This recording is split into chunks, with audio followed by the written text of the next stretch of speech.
एक बार फिर स्वागत है आपका स्वामी न्यूज में। बढ़ते हैं अगली खबर की ओर। अजमेर के सावित्री राजकीय बालिका उच्च माध्यमिक विद्यालय ने अपना विदाई समारोह बनाया, जहां पर 12वीं की छात्रा ने अपने स्कूल को नम आंखों से विदाई दी। साथ ही सभी छात्राओं ने रंगारंग कार्यक्रम भी पेश किए। दर्शक सीट पर बैठी सभी छात्राएं खुश तालियां बजाकर अपने साथियों का उत्साह बढ़ा रही थीं। अपने स्कूल के विदाई के दिन सभी छात्राएं बहुत ही सज संवर कर आई थीं।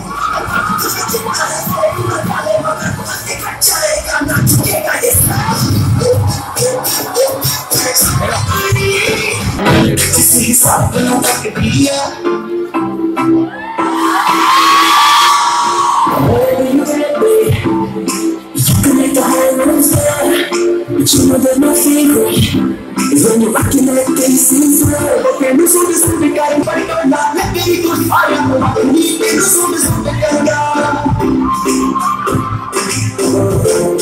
आशागंज स्थित संत कंवर राम स्कूल में वार्षिकोत्सव का कार्यक्रम बड़ी ही धूमधाम से मनाया गया, जिसमें नन्हे मुन्ने बच्चों ने अपने रंगारंग कार्यक्रमों से सबका मन मोह लिया। किसी ने राधा कृष्ण के प्रेम प्रसंग पर शानदार प्रस्तुति दी, तो किसी ने जानवरों के मास्क पहनकर दर्शकों को मनोरंजित किया। इस मौके पर स्कूल प्रशासन के साथ बच्चों के अभिभावकों ने भी कार्यक्रम में हिस्सा लिया।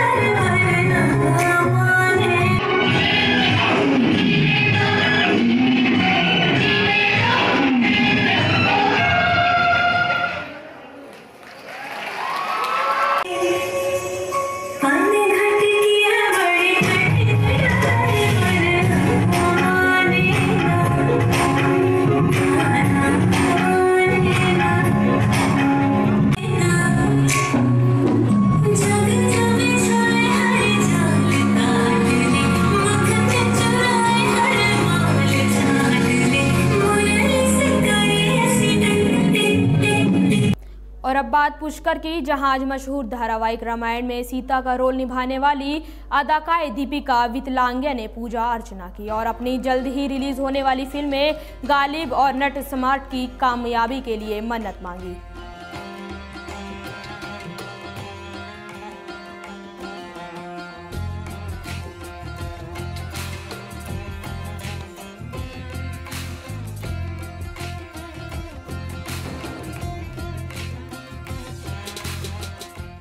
बहुत चैलेंजिंग रहा, लेकिन बहुत सुंदर एक्सपीरियंस रहा है। और आज मैं यहाँ पे पुष्कर आई हूँ और राम जी की बहुत सारी कहानियाँ पुष्कर से भी जुड़ी हुई हैं और मैं अपने आप को बहुत भाग्यवान समझती हूँ कि मुझे इतना बड़ा आज तीर्थ स्थल पे आने को मिला। और मेरे सभी दर्शकों को मेरा प्रणाम, नमस्कार। और पुष्कर जी, ब्रह्मा जी हम सबको आशीर्वाद दें और खूब खुश रखें। मैंने बंद कर दिया था काम करना, मैं थोड़ा वापस शुरू कर रही हूँ। 1-1.5 साल से मैं थोड़ा कुछ काम कर रही हूँ। गालिब करके एक नाम है, एक मूवी है, और एक नट सम्राट करके हैं। 2 पिक्चरों में मैं कर रही हूँ इस वक्त। अजमेर में लंबे अरसे से हेल्थ डिपार्टमेंट में काम कर रहे अस्थायी कर्मचारियों ने अपने कम वेतन के लिए आज विरोध प्रदर्शन कर कलेक्ट्रेट को ज्ञापन सौंपा। उनका आरोप है कि उन्हें बेहद कम मासिक तनख्वाह दी जाती है। हम सभी अस्थायी कर्मचारी जो कि जवाहरलाल नेहरू चिकित्सालय में विभिन्न पदों पर कार्यरत हैं, हमने मुख्यमंत्री के नाम एक ज्ञापन सौंपा है कलेक्टर साहब को। और उसमें ज्ञापन में हमने ये लिखा है कि समानता का अधिकार, समान काम समान वेतन।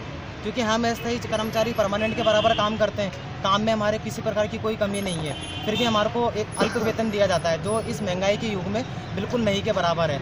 हमारी सरकार से यही मांग रहेगी कि हाई कोर्ट ने भी आदेश दे दिए हैं कि समान काम समान वेतन का अधिकार दिया जाए।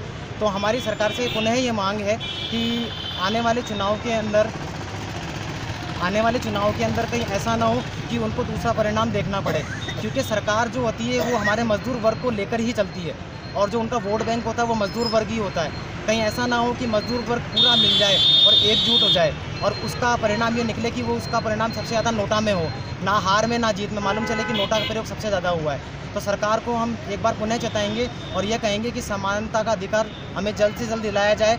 और समानता का अधिकार के अंदर हम यही कहेंगे कि जल्द से जल्द दिला करके और हमें मतलब कोई ऐसा कदम उठाने पर मजबूर ना करें कि जिससे आम जनता जो दुखी है वो और दुखी हो जाए। हम दुखी जनता को दुखी नहीं देख सकते और कार्य का बहिष्कार करने में हम लोग विश्वास नहीं रखते हैं, इसलिए हम कार्य का बहिष्कार नहीं करते हैं। हम हमारा कार्य पूर्ण होने के बाद ही कलेक्टर साहब या कहीं भी जाना होता है या कोई भी धरना प्रदर्शन करना होता है, उसके बाद ही हम प्रदर्शन करते हैं। इसलिए हम सरकार से पुनः निवेदन करते हैं कि हमारी इस मांग को जल्द से जल्द पूरा किया जाए। इस बुलेटिन में फिलहाल इतना ही। देखते रहिए स्वामी न्यूज़।